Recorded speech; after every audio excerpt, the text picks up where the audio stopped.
So a few weeks back, we did a community poll on our channel where we gave you all a random list of cartoons that we were thinking about reviewing. So far, it's had the best turnout of any post we've done, and even more so was the massive support for one show in particular. That show being Kick Buttowski, which is rather shocking to me. I mean, I put the show up against some big names, and you never hear anyone mention Kick Buttowski in the same vein as Invader Zim. So I was surprised to see the show has so much support for it, but truth be told, I was going to review the show anyway, regardless of the outcome. The show really helped me through a rough spot in my childhood, back when Cartoon Network and Nickelodeon were going through some very hard times themselves. So obviously, I have a fair share of praises for this show, or so I thought.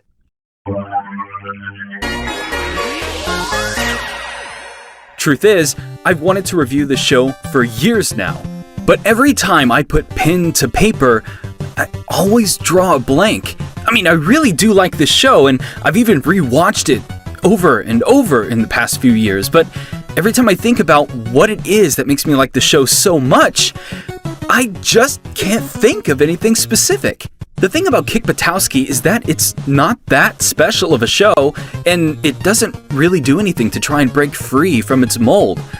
As a comparison, let's look back over the poll list. What made Invader Zim stand out so much is the show's dark comedy and awkward writing. With Chowder, it was the show's very meta and over-the-top humor.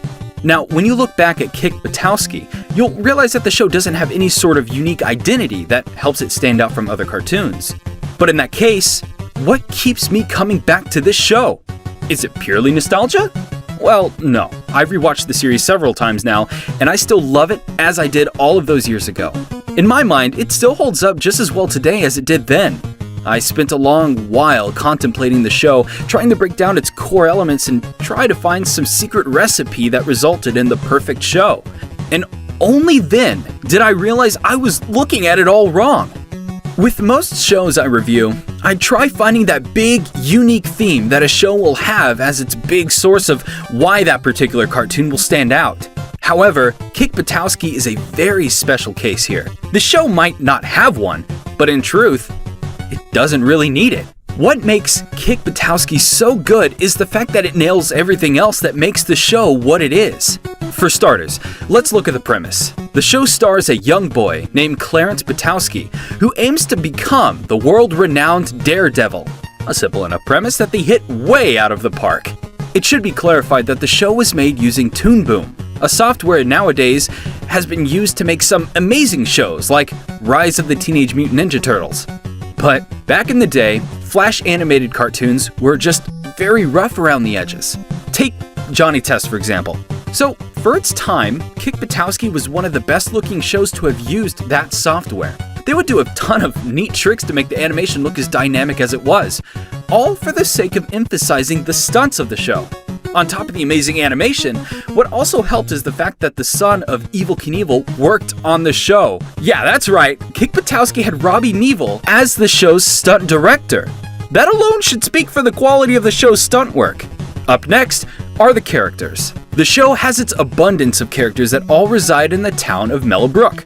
It would take a long while to list them off explaining what each one offers, so instead, the best way to go about this point is to emphasize the talent of the voice work on the show.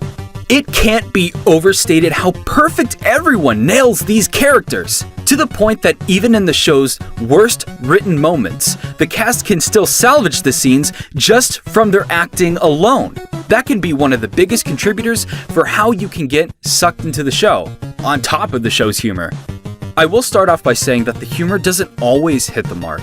There's definitely a good amount of awkward jokes in the show that I just don't think quite land as they were expecting, but the jokes that do hit their mark just hit it out of the park, and believe me, they get hit very consistently. Ah, biscuits. Now hold on! Cling to me like a featherless sparrow to its mother. You ready to give up? Well, hello there, dear. What you watching? It's hard to devalue the show just for the jokes that don't land, when, more often than not, they are followed up by a fantastic one shortly after. I think you're starting to get the picture here. Kick Buttowski is just another cartoon, and it doesn't offer much beyond that. But where it succeeds is how it nails being what it is. I fully believe that's why the show isn't remembered as often as most shows. But when it is, everyone remembers loving it. It nails what it was trying to be, and it didn't need to be anymore. So, all in all, I could not recommend this show enough. And as one final note, while working on this review, I got pointed towards the creator's Twitter page, in which their pinned tweet shows Kick Buttowski standing in front of what is simply 2021. It's always best to approach these situations with low expectations. But hey, we here tend to have a habit of doing that. Just like how we thought Teen Titans was getting a 6th season. But hey, in these crazy times, you never know what will happen. Well, I think that's good enough to end off on. If you enjoyed this review, then be sure to like and subscribe, as that helps support the content we make. Thanks for watching, and I'll see you guys in the next video.